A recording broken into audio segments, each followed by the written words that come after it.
स्वागत है अमित तिवारी जी, वक्तव्य प्रस्तुत कीजिए। ओम स्वस्ति श्री गणेशाय नमः। ओम स्वस्ति श्री गणेशाय नमः। अस्मद् परम गुरुभ्यो नमः। अस्मद् सर्वगुरुभ्यो नमः। श्री राधा कृष्णाभ्याम नमः। श्रीमते रामानुजाय नमः। लंबोदरम परम सुंदरमेकदंतम पीतांबरम त्रिनयनम परमं पवित्रम उद्यद्दिवाकरनिभोज्वलकान्तिकान्तम् विघ्नेश्वरं सकलविघ्नहरं नमामि। अखण्डमण्डलाकारं व्याप्तमेन चराचरम् तत्पदं दर्शितं येन तस्मै श्री गुरुवे नमः। नारायणं नमस्कृत्य नरं चैव नरोत्तमं देवीं सरस्वतीं व्यासं ततो जयमुदीरये। जयतु जयतु देवो देवकी नंदनोऽयं। जयतु जयतु कृष्णो वृष्णीवंश प्रदीप। जयतु जयतु मेघ श्यामल कोमलांग। जय जयतु पृथ्वी भारनासो मुकुन्द। बर्हापीडं नटवरवपु कर्णयो कर्णिकारं बिभ्रद्वासः कनककपिशं वैजयन्तीं च मालां रन्ध्रान् वेणोर्धर्षुदया पूरयन् गोपवृन्दैर्वृन्दारण्यं स्वपदरमणं प्राविशति गीतकीर्तिम्। श्री राम जय राम राम राम रघुनंदन राम रघुनंदन राम। श्री राम राम भरताग्रज राम राम। श्री राम राम रणकरकस राम राम। श्री राम राम शरणं भव राम राम। श्री रामचंद्र चरणों श्री रामचंद्र चरणों मनसा स्मरामि। श्री रामचंद्र चरणों बचसा गृणामि। श्री रामचंद्र चरणों शिरसा नमामि। श्री रामचंद्र चरणों शरणं प्रपद्ये। माता रामो रामो पिता पिता रामचंद्र रामचन्द्र स्वामी स्वामी राम रामो मत्सखा रामचन्द्रः सर्वस्वं दया सर्वस्वां मे रामचन्द्रो सर्वस्वां मे रामचन्द्रो दयालु नारण्या जाने नैव जाने न जाने। वेद से रघुनाथाय नाथाय सीताय सीताये पते नमः। नीलाम्बुजश्यामलकोमलाङ्गं सीता समारोपित वामभागं पाणौ महासायक चारु चापम नमामि रामं रघुवंशनाथं राम नित्यं अंजनानंदनं वीरं ध्याये नित्यं हेशं ध्याये नित्यं हेशं हाँ, राधे राधे। कन्हैया लाल जी, अपना माइक बंद कर लीजिए आप। मूकं करोति वाचालं पंगुं लंघते गिरिं यत्कृपातमहं वन्दे परमानन्दमाधवम्।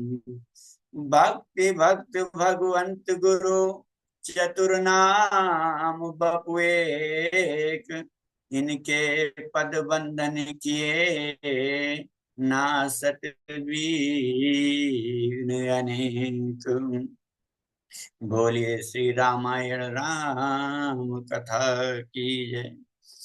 अखिल ही प्रत्ययनी परमात्मा पुरुषोत्तम गुणगण निलय कौशल्यानंदन परम ब्रह्म परम सौंदर्य माधुर्य लावण परम सिंधु आनंद रसार सरोवर समद्भूत पंकज कौशल्या आनंद वर्धन नरेंद्र अवध नरेंद्र नंदन श्री रघुनंदन विदेह वनस वैजयंती जनक नरेंद्र नंदिनी भगवती भास्वती पराम्बा जगदीश्वरी माँ सुनैना की आंखों की ज्योति विदेहजा जनकजा जनकाधिराज तनया जनक राज किशोरी किशोरी वैदेही मैथिली श्री राम प्राण वल्लभी श्री जानकी जी। इन दोनों युगल श्री सीता रामचंद्र के चरणों में कोटि कोटि प्रणाम। चारों भैया तीनों मैया के चरणों में कोटि कोटि प्रणाम। अनंत बलवंत हनुमंत लाल जी महाराज के चरणों में कोटि कोटि प्रणाम। समस्त संपस्थित भागवत भक्त श्री राम कथा अनुरागी सज्जनों, भक्तिमयी मातृशक्ति भगनी बंधु परम पूज्य सदगुरुदेव जी के कमल रूपी चरणों में भाव रूपी पुष्प अर्पित करते हुए कोटिशाह चरण बंदन। सिया राम मैं सब जग जानी, करहूं प्रणाम जोर जुग पानी। समस्त चराचर जगत को सिया राम मैं जानते हुए समझते हुए सभी चराचर जगत को प्रणाम। सज्जनों, हम सब अत्यंत भाग्यशाली हैं जो कि हमें वेद रूपी वाल्मीकि श्री रामायण राम कथा सुनने का सुअवसर संकल्प अपने हृदय में लिए धारण किए। कई कई जन्मों के जब हमारे पुण्य उदय होते हैं तो ये हमें कथा प्राप्त होती है, और जब हमारे भगवान प्रभु राम की कृपा में भी जब विशेष कृपा होती है तो ये हमें कथा सुनने को मिलती है। साधारण कृपा से क्या होता है, धन दौलत रुपया पैसा गाड़ी मकान बंगला ये सब मिलता है, लेकिन कथा नहीं मिलती। कथा कब मिलती है, जब भगवान की हमारे ऊपर विशेष कृपा होती है। तो आइए हम सभी लोग इस कथा में प्रवेश करते हुए पहले अपनी वाणी को भगवान नाम 2 बार संकीर्तन ले करते हुए अपनी कथा को आगे बढ़ाएंगे। तो कि सीताराम सीताराम सीताराम कहिए, सीताराम सीताराम सीताराम कहिए। जाई बीधि राखे राम, जाई बीधि राखे राम, ताई बीधि रहिए। सीताराम सीताराम सीताराम सीताराम सीताराम कहिए। जाई बीधि राखे राम, जाई बीधि राखे राम, ताई बीधि रहिए। जाई बीधि राखे राम, ताई बीधि रहिए। जैसे भगवान रखें उसी प्रकार रहेंगे हम। तो इसी कड़ी में हम आज क्या सुनेंगे कि माता सती ने जब पहले जन्म में जब माता सती थी वही माता पार्वती बनकर आई हैं। तो आज इनके मन में विचार क्या आ रहा है कि राम कथा कैसे सुनी जाए। भगवान शंकर से कह रही हैं, आज मैया पार्वती जिज्ञासा व्यक्त कर रही हैं क्या कि राम ब्रह्म कैसे हो सकता है। आप मुझ पर दया करके श्री राम की कथा कहिए। पहले तो एक कारण बतलाइए जिससे निर्गुण ब्रह्म सगुण सगुण रूप धारण करता है। ब्रह्म तो निर्गुण होता है, ब्रह्म तो निराकार होता है, ब्रह्म तो अव्यक्त होता है, ब्रह्म तो विराट होता है, ब्रह्म तो निराकार, ब्रह्म तो सबके उर में रहता है। और यदि राम ब्रह्म है, निर्गुण सगुण कैसे हुआ, निराकार साकार कैसे हुआ, अव्यक्त व्यक्त कैसे हुआ, विराट सूक्ष्म कैसे हुआ। आज माता पार्वती के हृदय में ये जिज्ञासा उत्पन्न हो रही थी। जब जैसे पहले सती थी तो कुंभज ऋषि के पास गई तो उनका मन नहीं लगा कथा सुनने में, इसीलिए उनको शांति नहीं मिली। आज वही माता पार्वती के रूप में आई हैं और उसी राम कथा को सुनने की जिज्ञासा लेकर भगवान शंकर से कह रही हैं, सबके उर में रहने वाले को किसी के उदर में क्यों रहना पड़ा। जो अजन्मा है वो जन्म कैसे ले सकता है। जो इस संसार का बाप है वो पुत्र कैसे बन सकता है। तो भगवान जो ब्रह्म हैं वो अखिल कोटि ब्रह्मांड के नायक तो किसी राजा के घर बेटा बनकर क्यों जन्म लेना पड़ा। हे प्रभु, यदि राम ब्रह्म हैं तो राम के जन्म की कथा सुनाइए, उनके विवाह की कथा सुनाइए, वनवास की घटना सुनाइए, जानकी हरण से लेकर रावण के मरण तक की कथा सुनाइए, और पुनः राम राज्य की स्थापना कैसे हुई ये कथा भी सुनाइए। प्रभु, एक और निवेदन है, बीच में अगर कुछ पूछने के लिए भूल गई हूं तो वो भी आप सुनाइए, कृपा करके बताइए। क्योंकि व्यक्ति के प्रश्न तो बहुत होते हैं लेकिन वो कई बार ऐसे प्रश्न करना भूल जाता है जो उसके हित के लिए होते हैं। यही पार्वती जी यहाँ निवेदन कर रही हैं भगवान शंकर से कि मुझे संपूर्ण राम कथा सुनाइए। कथा जो सकल लोक हितकारी, सोई पूछन चाह शैले कुमारी। कथा जो सकल लोक हितकारी, संसार के हित के लिए जो कथा है, जगत के कल्याण के लिए जो कथा है, वही आज मैया पार्वती भगवान शंकर से पूछना चाहती हैं। भगवान शंकर ने माता पार्वती के सभी प्रश्नावलियों को सुना। उसके बाद देवादिदेव महादेव ने नेत्र, बाबा के नेत्र बंद होने लगे। क्यों?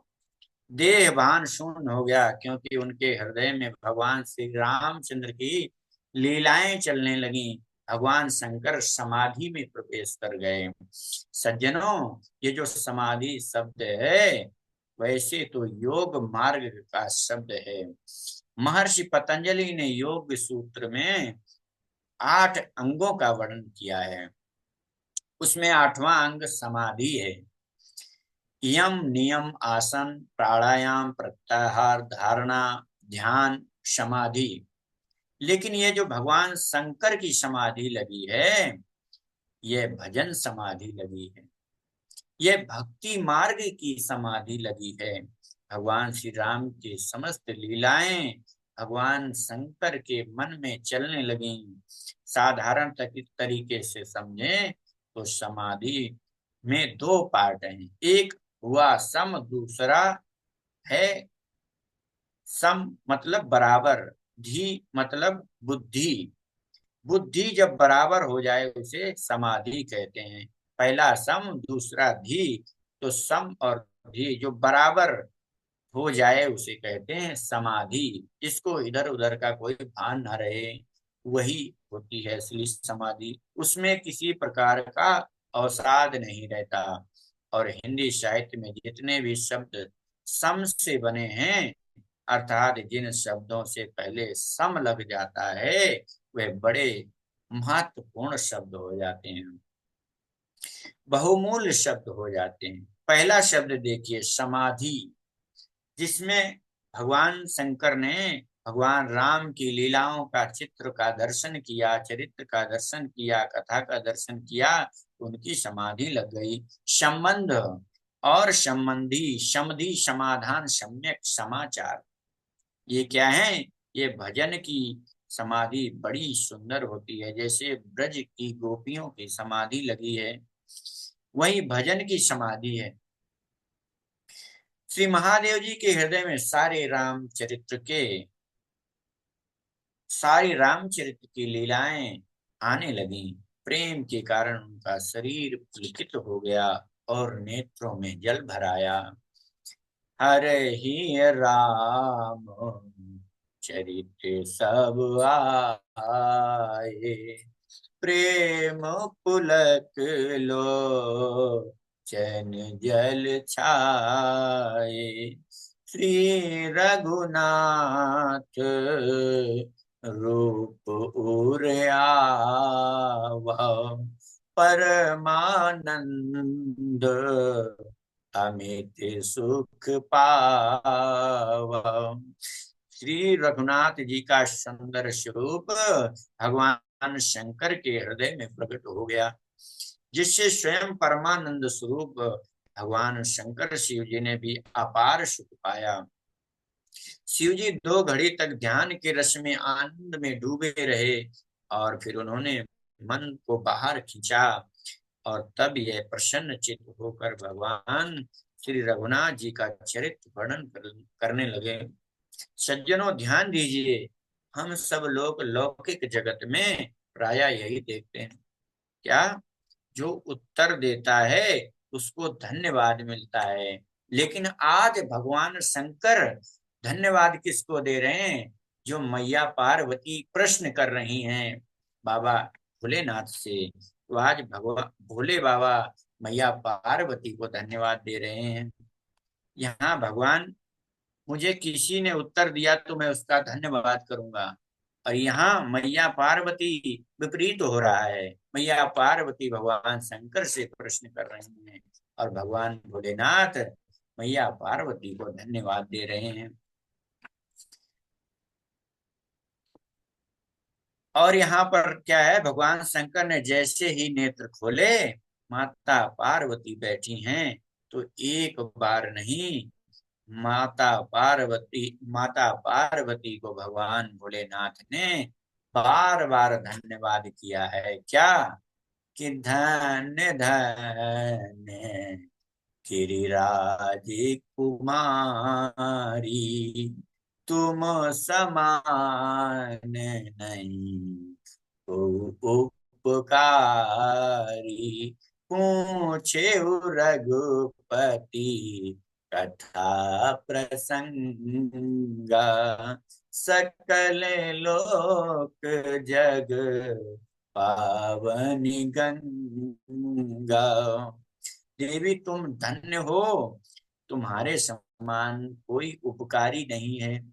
तुमने राजा रामचंद्र जी के कथा के विषय में जो प्रश्न किया है, ये कथा तो सब लोगों को पावन करने वाली है। सज्जनों, जब हम गुरुओं के पास, महापुरुषों के पास, महात्माओं के पास जगत के कल्याण के लिए प्रश्न रखते हैं, तब महापुरुष लोग उस प्रश्न की बड़ी प्रशंसा करते हैं। क्यों? जैसे भागवत महापुराण में महाराज परीक्षित ने श्री सुखदेव भगवान के समक्ष प्रश्न किया कि जो मरने वाला है, जो सर्वथा म्रियमाण है, उसे क्या करना चाहिए? ऐसे तो लोक मंगल करने वाले प्रश्नों की महापुरुष लोग बड़ी प्रशंसा करते हैं। जैसे सुखदेव जी कहते हैं, राजन परीक्षित, इस जगत में परीक्षित कौन है? परीक्षित ये सारा जगत है, और जो 7 दिन बताए हैं तक्षक के नाम के धसने की वजह से मृत्यु हो जाएगी राजा परीक्षित की, तो हम सब परिचित हैं। वो 7 दिन में कौन सा 7वां दिन होगा ये किसी को पता नहीं। तो आइए हम सभी लोग इस कथा को अवश्य सुने, और जैसे राजन परीक्षित ने उस कथा को श्रवण कर अपने धाम अपने भगवान को प्राप्त किया, इसी प्रकार हम भी अपने भगवान की कथा को सुनकर भगवान को प्राप्त करने का प्रयास करें। आइए इसी प्रकार अपनी वाणी को हम यहीं विराम देंगे, क्योंकि समय ज्यादा हो गया है। तो राधे राधे, जय जय श्री राधे। गुरुदेव राधे राधे, प्रणाम। आगे का वक्तव्य आगे की कथा में हम सुनेंगे। बहुत बढ़िया, बहुत सुंदर तिवारी जी। पहला वक्तव्य आपका ना राम कथा में? नहीं, दूसरा नहीं, है। एक बार और बोल चुके हैं, अच्छा अच्छा, कर चुके दूसरा हैं है। गुरु जी। चलिए चलिए, ठीक है, तब भी अच्छा है, दूसरी बार है। बढ़िया, ठाकुर जी कृपा बनी रहे। अमित जी बधाई के पात्र हैं। बहुत बहुत प्रसन्नता हुई इस तरह से आपका व्याख्यान, मंत्रमुग्ध हो गए। वाह। सब गुरुदेव का आशीर्वाद है, जो कि ये हम तो तुच्छ हैं, बाकी गुरुदेव का आशीर्वाद और आप लोगों का प्यार है जो कि इतना कुछ बोल पा रहे। नहीं तो हमारे में इतना कहाँ सामर्थ्य है जो कि मैं कुछ बोल पाऊं। नहीं, बहुत बढ़िया रहा, बहुत बढ़िया। बहुत बढ़िया भैया जी, बहुत सुंदर। अमित भैया जी बहुत बढ़िया बोला आपने, बहुत बड़ी अच्छी वाणी है आपकी, मीठी धन्यवाद वाणी है। धन्यवाद, सबका आशीर्वाद है। आशीर्वाद आपका सबका बना रहे, ऐसे ही इसी बहुत बहुत बढ़िया। आकांक्षा। बढ़िया भैया जी, बहुत सुंदर। धन्यवाद भैया, अनिल जी बहुत धन्यवाद। सुंदर, बहुत सुंदर।